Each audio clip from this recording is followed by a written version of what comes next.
Hi everyone, and welcome to Chrome extensions and apps for assistive technology.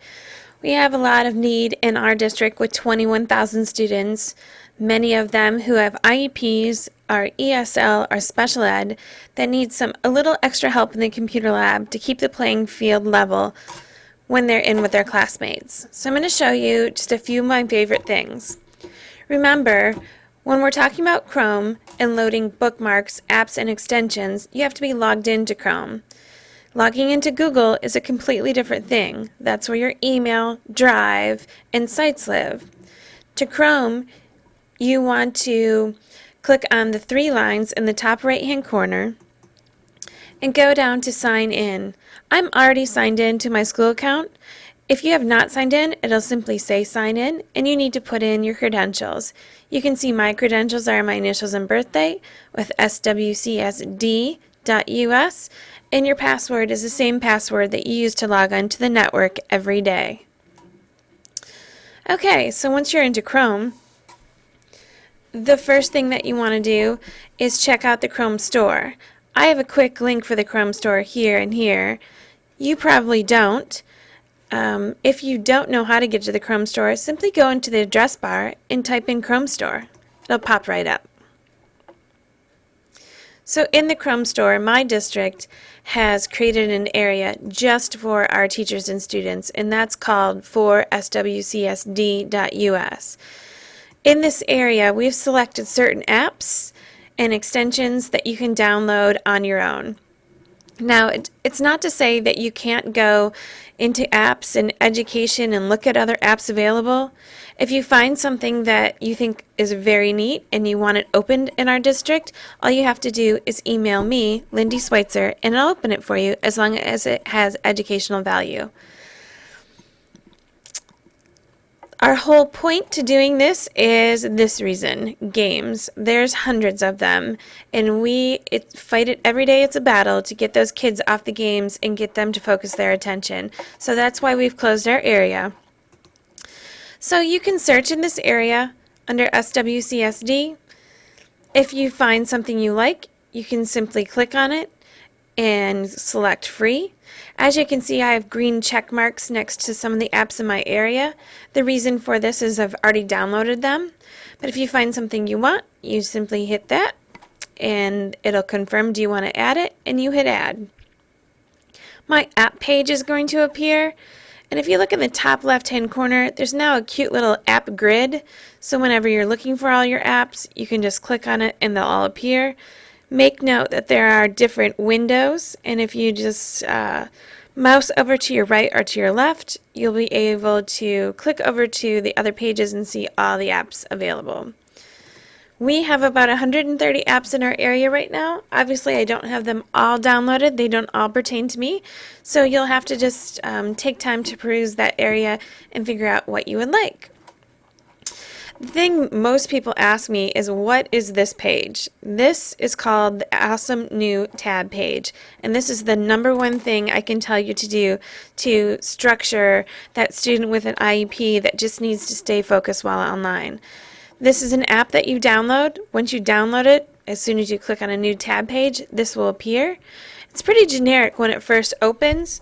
It does have this one included in it, but to get different apps in this area, you simply unlock the page by clicking on the lock button. I can go to my apps, and I just downloaded Glogster. It's in alphabetical order. Here it is. I can click on it and drag and drop it in a blank area. Be careful, some of these areas need 2 spaces, so if you try and drag and drop and it clicks away, it's because it needs more room, like my weather widget. So I was in the apps area, but there's also a widget area. The difference between an app and a widget is simply that a widget is current up-to-date time, and yes, it's all of 7 degrees in Columbus, Ohio right now. So this widget is constantly connecting to the internet and updating, as is my clock. It's a current widget. The rest of them are apps and will take you to web pages where you can find the Prezi or the anatomy games. It's just like a shortcut or a link. And the last thing is an extensions. Extensions load at the top of your page. They kind of look like bookmarks up here, but the point of an extension, it actually works with the website you're on. And we're going to go there next. I'm going to show you one last thing on this page as long as I have it open. You can create your own. If there's a website that you want to link for a student, say they log into Study Island every day or Spelling City, you can simply click on the box. You can rename it.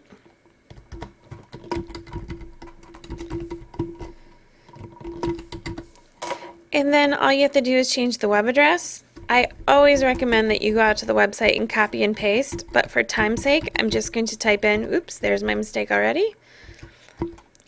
I'm just going to quickly type in the web address because I know it is exactly this. A lot of web addresses at the end have backslashes, numbers, and you just want to make sure you have it absolutely correct. You can go into background if that student doesn't like hot pink and change your background color. Maybe Spelling City, maybe the background of that website is lime green or yellow. So to grasp their attention, you can just simply change the color of it. And when I'm done, I'm not going to save anything. I'm just going to simply X out and it's there. Once I lock my screen again and click on that app, it's going to take me right to Spelling City so my student can log right in and get started. It helps with those kids who have mobility issues and hand issues that they take a long time to type into a browser. So it's really easy for them to use. Alright, I'm actually going to just simply search for some white tigers.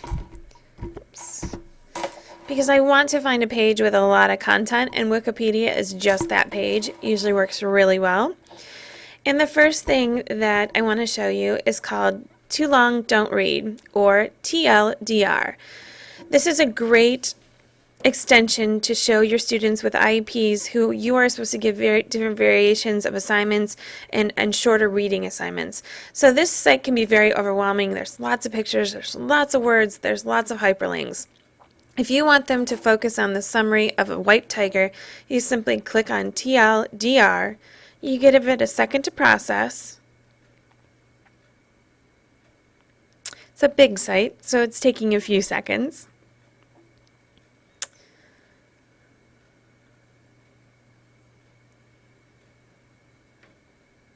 And when it's done, it just comes up with a brief summary of exactly what this website is about.